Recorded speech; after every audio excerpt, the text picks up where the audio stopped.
Alrighty, welcome back to another edition of the PA High School Football Report podcast. I am PennLive's Eric Epler, along with colleague Dan Sostek. Dan, how are you this glorious afternoon? I'm trying to stay cool. You know, a lot of games being pushed back due to heat and everything and cancellation. So I turned down my AC so you could hear me, but hopefully we can hear App because we had some behind-the-scenes mic problems that neither of us can figure out because our fearless producer, Megan, has left us alone. And, of course, the one day she leaves us alone, we can't figure out how to hear people and turn this and record this. So I think people have understood by now that bad things happen when our producer's not here. Yeah. It's just we're writers. We don't understand the technology. I remember them putting me in front of a board on the radio show where there was about 614 buttons to push. And I said, listen, I'll just give me the mic.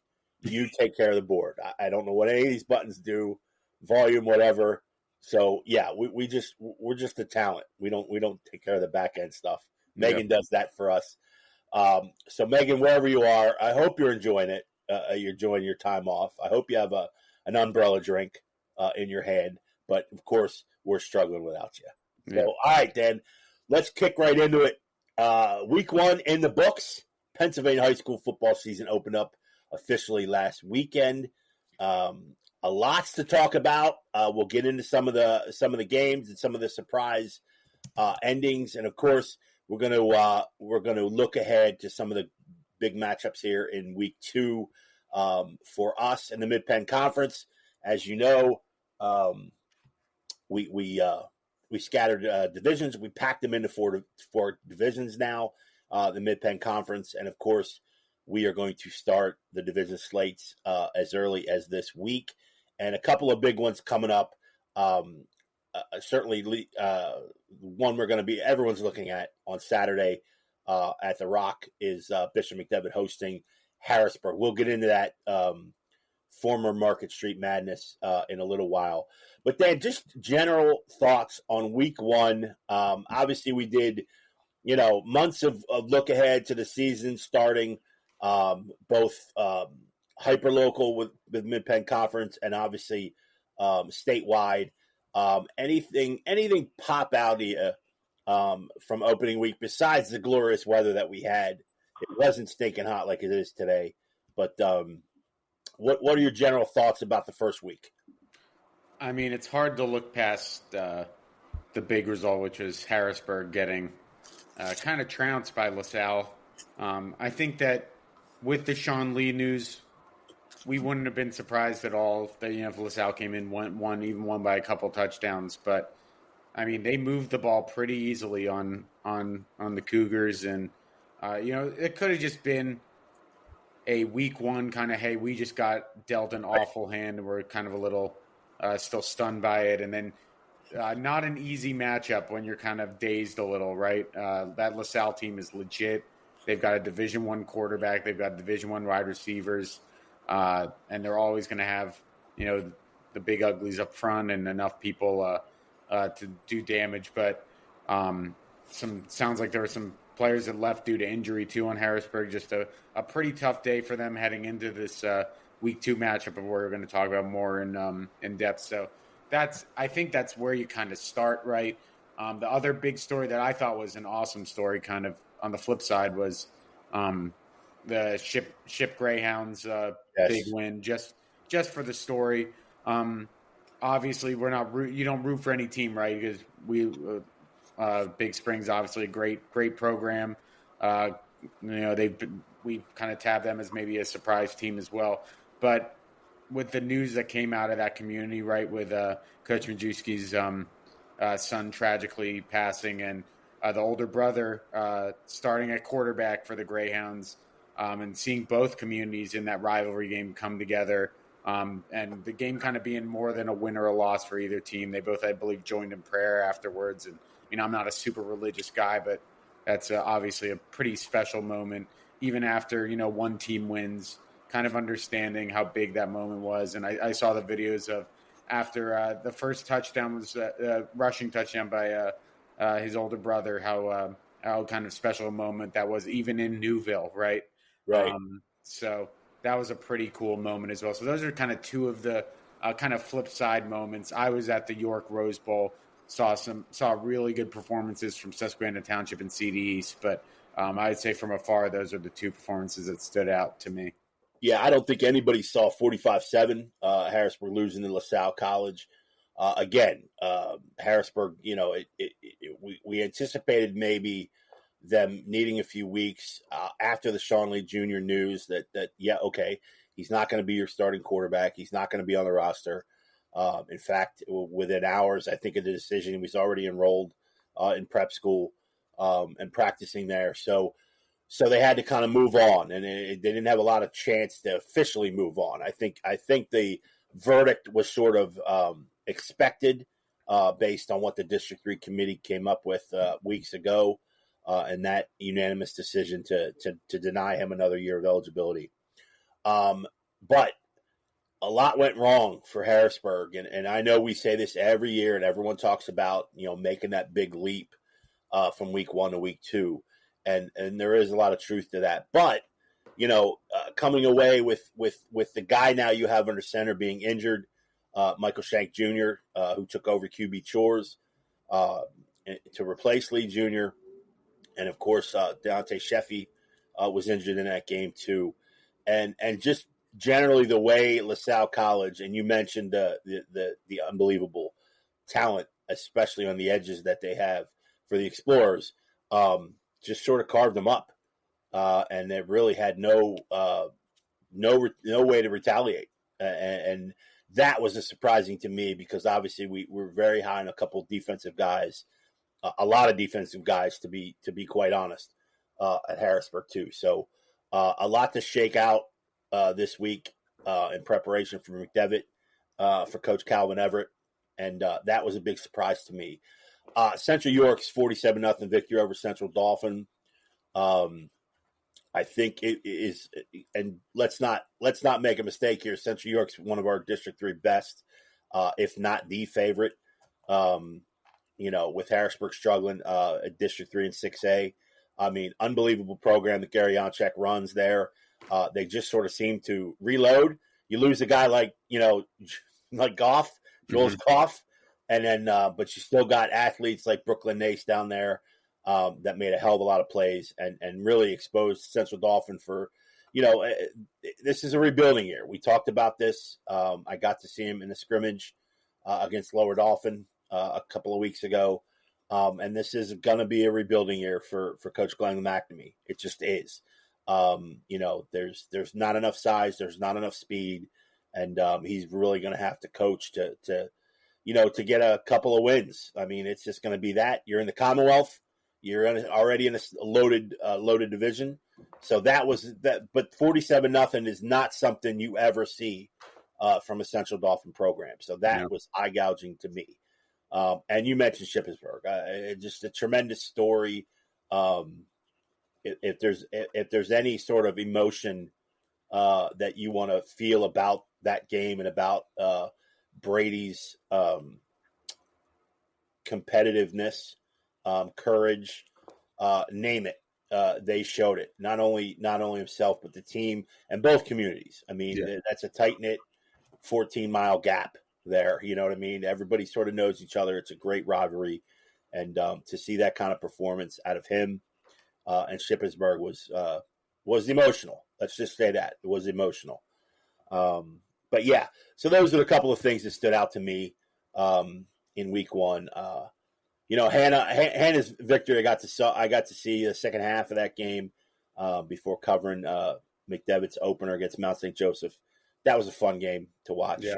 It was fun, but the officiating crew, I don't want to slam the officiating crew because we need as many officials as we get.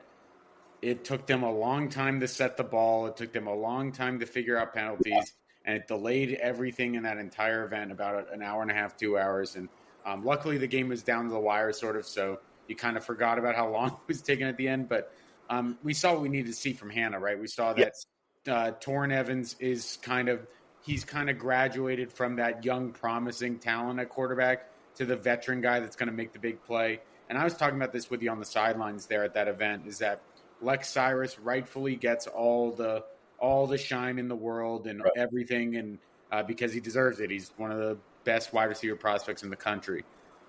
But you got to remember they've got another Division I level wide receiver on that other side in Jarrett Kern. That kid is really good. He's really tough. He's a different kind of receiver than Lex. He's a physical, big kid. That was my first time standing across from him.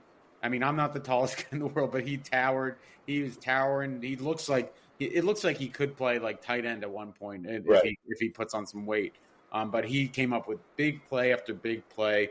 And I talked with Coach Joe Heaton afterwards, and he said something I thought was really something you want to hear from a coach. And he said that one of the special things about Lex Cyrus is that he really and I think we all know this from talking with Lex, he's not your typical number one receiver diva kid. He said truly not like coach speak. Lex is just as happy to see someone like Jarrett Kern come up with all the big play, come up with a big play to win the game, than if it would be Lex. He's all about winning. And Lex had a good game. He had a kick return touchdown. One of the Penn Hills people in the box was like, "Why are we kicking the ball to him? Right, keep the ball away. No one can run." And I think he had 60 or 70 yards. But as Joe said, Lex just wants to win football games, and he was just as happy to see his guy Jarrett out there making plays. Zykeir Leaks also looks like another player for that team as well. And they have a new running back in Xavier Rivera that had a pretty solid game. So they're figuring stuff out. I know Joe Heaton's always he never likes to get his horses ahead of the carriage a little bit. But I think they've got a pretty good team. I think they've got depth. And I think that they've got a chance to do something pretty special. This is their first time in 5 or 6 years winning their first game of the year, and it was against a good Penn Hills program. So that's nice to see for that program.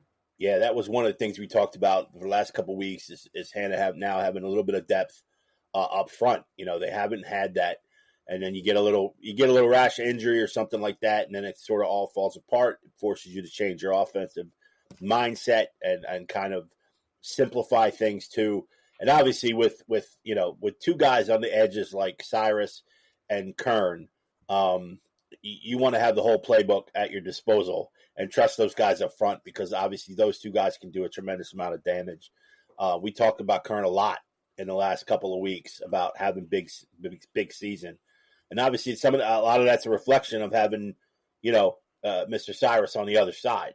Yeah, and Jared acknowledged that. He's like, "Hey, I'm fine with them." It's like, I know they're going to double. They're going to send it to you with Lex, and I'm fine with it. I'll make him pay, and he definitely did. Yeah, if you're a South Carolina recruit, you're going to want to pay attention to that guy. Yeah, on defense. So obviously that helps Jared Kern a lot. But Kern is immensely talented. We both know that. Yeah. Any other surprises, Dan, that you saw, or at least maybe full game packages that you maybe didn't see coming? As far as the team really sort of extending themselves for good or bad. Well, you got to be a little concerned, right, about Camp Hill. Just a little. I think that Lancaster Catholic team, you looked at Camp Hill's schedule, that was going to be one of their toughest games on the schedule. Right. And their offense, as good as we had been hyping up all offseason, right? I think Drew Brandstetter, if you had him on your fantasy high school mid-Penn team, you won this week. And he probably had 35 touchdowns or something. I think he had 6 total touchdowns, 400 yards, but they couldn't get a stop on defense. And I think they're gonna be okay when they get to Capital Division play. I don't think they're gonna be giving up 60 points in Capital Division play. But if they want to get back to where they were, which was being competitive in the state quarterfinals and winning a District 3 title. I'm sure Tim Bigelow will be the first person to say we gotta iron that latch the hatches. With that defense, you can't be giving up 60 something points, even if it's I believe is overtime. But still, that's a lot. Even the regulation score was a lot of points. I think that they're gonna be putting up 45 a night. So you'll have that in your disposal, but you got to iron that out. And then I thought the Cedar Cliff Redland game, I thought it was a good game for both teams. I thought Redland being able to score as much as they did against the Cedar Cliff team that usually prides itself on defense. is a sign that maybe that Redland program that's been kind of dormant the last few years is headed in the right direction a little bit. And then PJ Dent looks like he might be the new Cedar Cliff. Always feels like they have some sort of running back that can go for 160 yards and 3 touchdowns any given night. So that's good for them to see. I'm seeing that Cedar Cliff Central Dauphin game. I think that's a really intriguing game because I think that Central Dauphin really needs that win, and Cedar Cliff probably really wants that win to kind of establish themselves in their new division. And then just the last thing that stuck out was, I think we probably talked about West Perry this offseason for a combined like 10 minutes because, they lose Marcus Quaker, they lose Ian Goodling. They just come out and win their opener, 55-0 ho-hum. Yeah. So maybe, again, they're in a little bit of a tougher division this year. It's not all going to be that easy moving forward, but I think maybe writing off that program that Bob Bowden had talked about, increasing that turnout of players, having way more players the past couple of years than in the years past. Maybe we kind of undersold how much development was going on behind those guys and how ready they are to kind of, keep the good times rolling. I don't think they're going 12-0 like they did last year. I think that that's a little bit of a bill, too much of a bill of goods to sell, but I think that they're going to be pretty darn. I think that whenever you are a team that are capable of winning 55-0, I don't care who the opponent is, you're probably going to be okay. So I'm excited to see what they look like moving forward. Brad Hockenberry's a guy that we've hyped up a lot, and I'm sure there are going to be some other kids that pop up from there. Yeah, I think as far as being positive, I know it was a week 1 loss, but I thought Trinity's effort against Allentown Central Catholic, it was an 18-0 game. I still think, Trinity let's face it, they almost gutted, to be honest with you. I mean, think about who left, who has transferred out. Mickens, we've talked about all offseason. Chris Thompson is now starting along the defensive front. Santana Young had 160 yards for CD East. Santana Young is now at CD East and had a hell of a week 1. Thompson, let me tell you, Thompson, we didn't talk about McDevitt's 45-15 win over Mount St. Joseph in that crazy York Bowl, we can't get out of Dodge event down in York.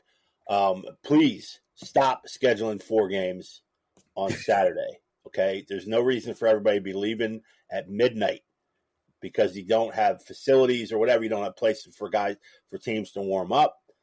It just stop it. It's a great event, but I think you can spread things out a little bit more because I don't think it's fair to the kids that at the end of the CD East York game is just like there weren't. It was also a blowout. Maybe it looks a little different if it was a closer game, but I think I don't think it's necessary. I think with events like that, you're just trying to say yes as many people as you can because you want it to be a big deal. And I think it's the right idea to bring all those teams together and have a big event in Central PA. I think they'll figure it out eventually, but you don't want kids playing at 12 p.m. I don't know, that's 2 years in a row we've been walking out at past midnight. Yep. So I don't know if they'll figure it out or not, but we're just telling you. Again, even a team like Mount St. Joseph's, the game ends around 8:30. When are you getting home? You got a little drive there. So just make it 3 on Saturday. Anyway, but we hadn't talked about that. But Chris Thompson, the transfer from Trinity, he's now starting DT. Had a whale of a game against the Gales. I had him for like 3.5 sacks. He was tremendous. Of course, the rising quarterback is now at Harrisburg, Michael Shank Jr.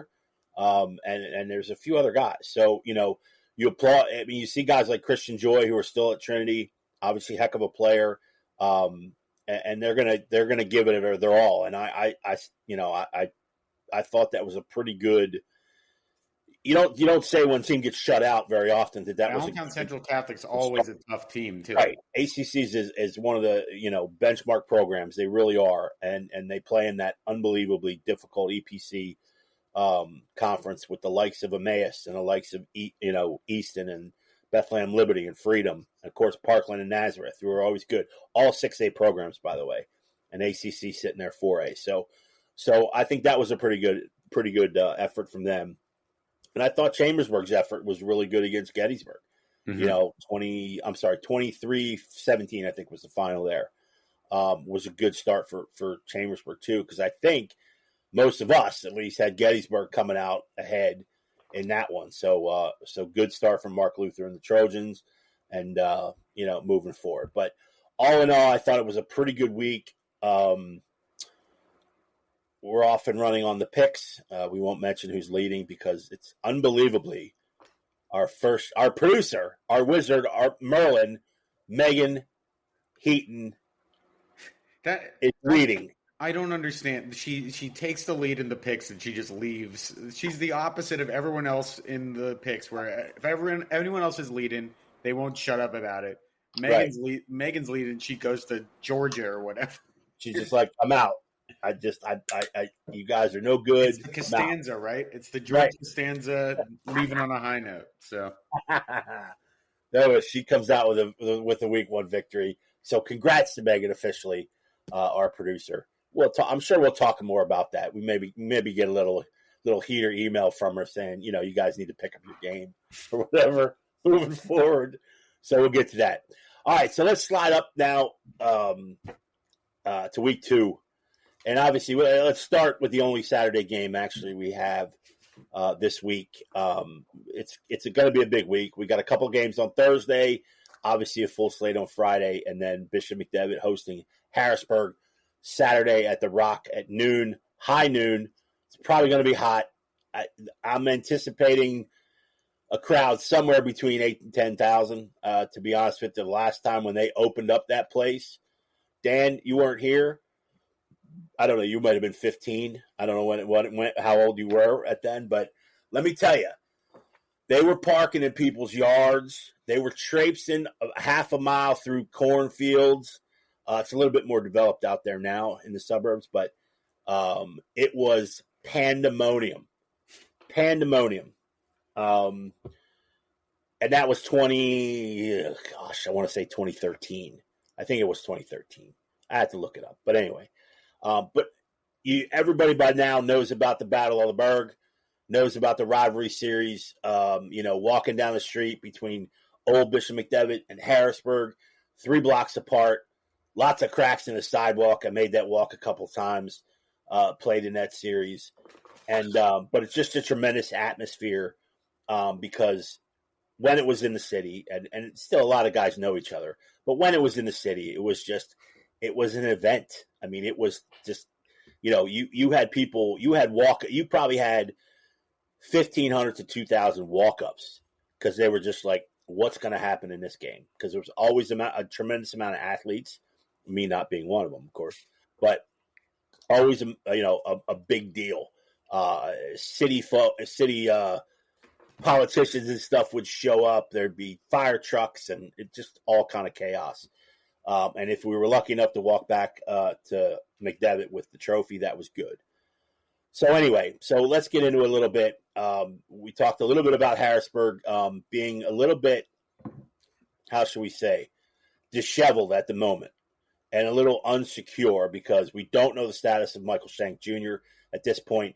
We don't know the status of Deontay Sheffy, who we believe obviously is a big part of that defensive secondary for Harrisburg, and with Stone Saunders, welcoming in the Cougars and all that means. What's your first take?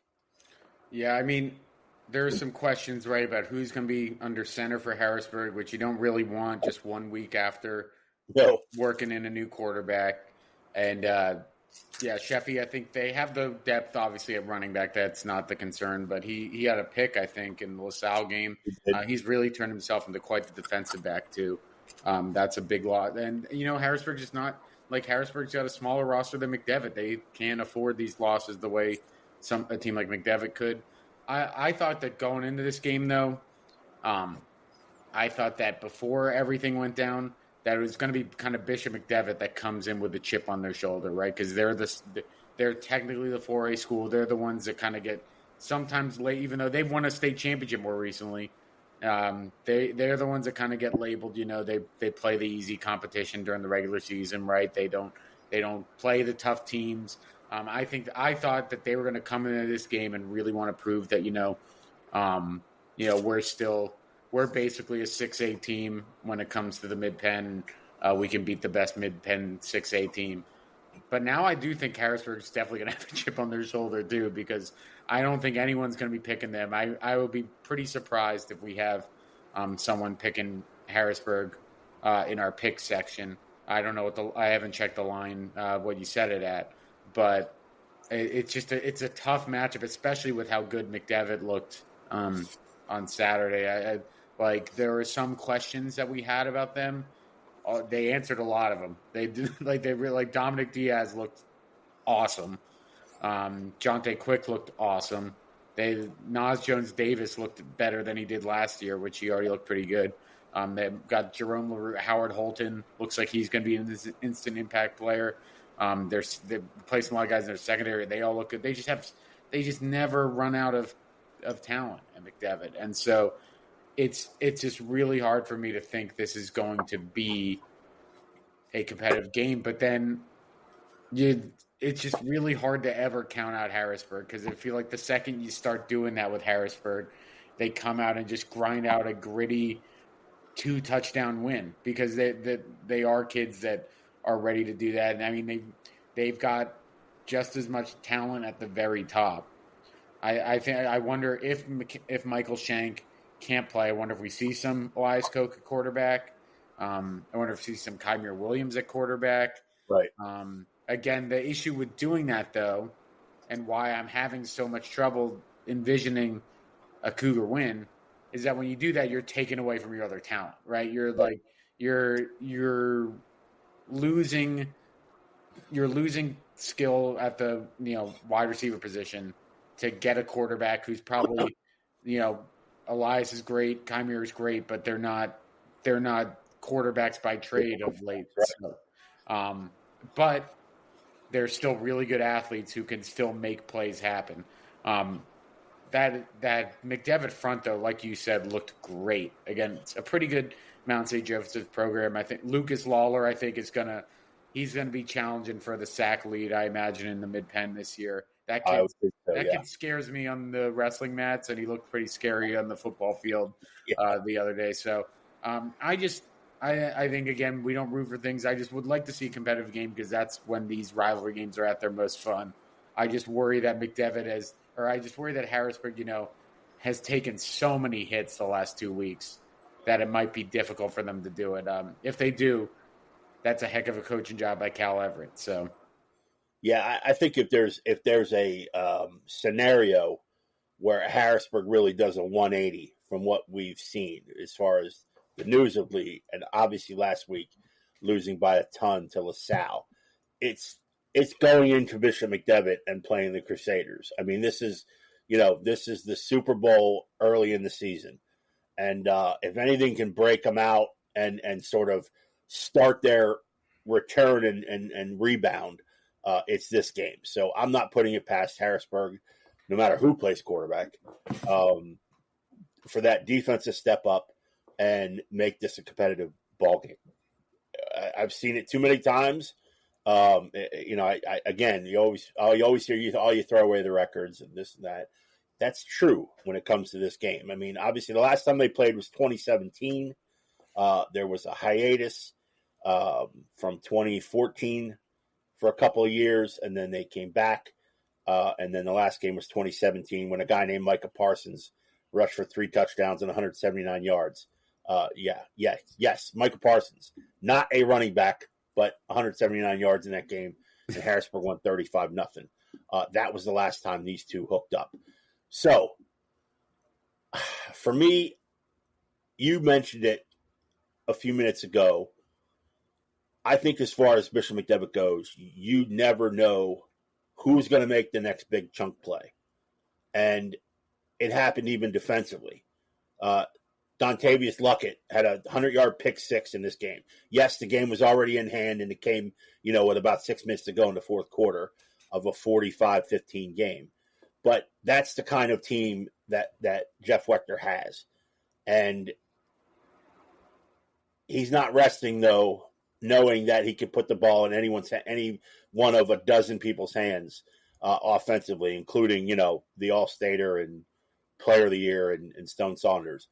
So I just think there's probably too many weapons at this point, because you're going to have a couple of Harrisburg High kids who, like you said, are you're going to take them away from their normal position and the normal focus, and maybe kind of reconfigure that offense a little bit depending on who's playing under center. So that's, I think, going to hurt Harrisburg a little bit. But yeah, I was very impressed with Harrisburg's defensive front. Like I said, I mentioned Chris Thompson earlier. McDevitt, yeah. Who did I say? Harrisburg. Oh, yeah, McDevitt. Just because of Thompson gives them, like, really a wrecking ball in the middle of that lineup. And it frees guys up like Venny Brooks to make plays. Venny Brooks made a lot of plays, the linebacker. Very solid talent there. Gets to the ball quickly, delivers a punch. You mentioned Lucas Lawler. I believe officially he had 4 sacks. I think I had him for 3 and Thompson for 3.5. McDevitt had 7 sacks total. So there's a lot to like there defensively as well. So, yeah, I wish, Harrisburg's going to be at full strength. I don't think that's going to happen. I don't see Shank coming back this week with a rib injury. Sheffy, I don't know if it's an injury. Maybe you can wrap it up. I think it was a hand or a wrist that he suffered. So that's going to definitely hurt those guys too. So you're going to have to deploy, Mickens on both sides, and we'll see where that goes. But I agree. I just think it's a little unfair to the people who are going to show up, I think, with Harrisburg being in flux a little bit. But that being said, I don't think either team runs away from the other. I honestly don't. I just think this rivalry is too good. There are too many people passionate about it, and Harrisburg's going to be up for this game. So it's not a team you want to take lightly. Yeah, I think that if Harrisburg's going to have a chance, they've got to get Messiah Mickens really going. Agreed. He just had it was a really tough matchup this past week, so I'm not going to really write too much into it. The game kind of sometimes, those games slip away, and then it's hard to kind of get them back on track. And they start figuring out, like, we're gonna make you do something you don't want to do. So they start loading the boxes and things like that. But after Messiah suffered that injury last year, I think we all agree he was kind of playing banged up all at the end of last year. You would like to see him really get him and Nehemiah Ewell, especially if Sheffy's out. Get your two-headed running back stable, because I think that's another way Harrisburg can win the game, is if they kind of.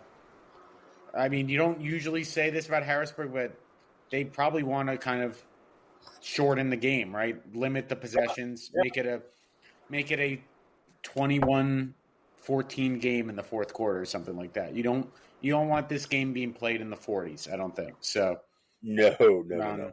I think that if they're going to have a chance, it's going to be getting Messiah going. Yeah, it's going to almost be like what Dallas did last year in the state semis with McDevitt. They kept burned a couple timeouts when they needed early, and they just got that offense churning a little bit. They were opportunistic on defense. Obviously, the elements played a big role in that game too. But you're going to have to try to grind McDevitt down and somehow move that defensive front. I mean, Mount St. Joseph as two pretty credible, running backs too. Now they're a passing game with Ben Raines, but that rushing game did absolutely nothing against McDevitt, and that's saying something. So Harrisburg's going to have to win rushing the football. They're going to have to somehow figure out a way to get 150, 160 yards rushing on the ground, I think, to win this football game. Will they do it? Who knows?